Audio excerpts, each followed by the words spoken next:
ছাদ বাগানে গাছ লাগানোর জন্য যেভাবে মাটি প্রস্তুত করলে আপনার গাছটি পারফেক্টলি সুন্দর এবং সুস্থ সবল থাকবে তার একটা পরিমাণ আজকে আমরা দেখে নেব। আসসালামু আলাইকুম ভিউয়ার্স।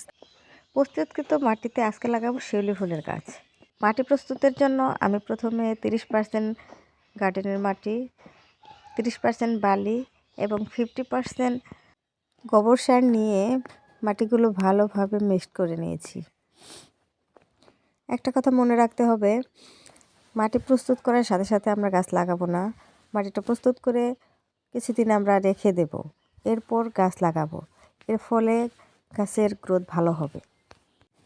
মাটিতে কিছুটা ডিএপি এবং পটাশও মিশিয়ে রাখতে পারি, এতে করে মাটির গুণগত মান আরও ভালো হবে। এই মাটি দিয়ে আমরা যে কোনো সময় যে কোনো গাছ লাগাতে পারি। প্রস্তুতকৃত মাটি দিয়ে আজকে আমরা একটা শিউলি ফুলের গাছ লাগাবো।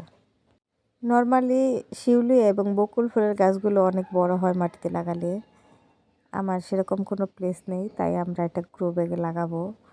গ্রো ব্যাগে লাগালে গাছটি আমি বনসাই করার চেষ্টা করবো ইনশাল্লাহ। মাশাল্লাহ, গাছটি কিন্তু অনেক সুন্দর, নিচে অনেক রুট বের হয়েছে।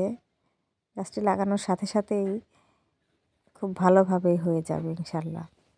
আগে থেকে সার দেওয়ার ফলে গাছ লাগানোর সময় কোনো সার দেওয়ার প্রয়োজন পড়লো না। গাছটি আমি লাগিয়ে খুব ভালোভাবে মাটি দিয়ে গাছে পানি দিয়ে দিলাম। ইনশাল্লাহ খুব তাড়াতাড়ি গাছটি হয়ে যাবে। বনসাই করার জন্য আমি গাছের ডগাগুলো পিঞ্চিং করে দেব।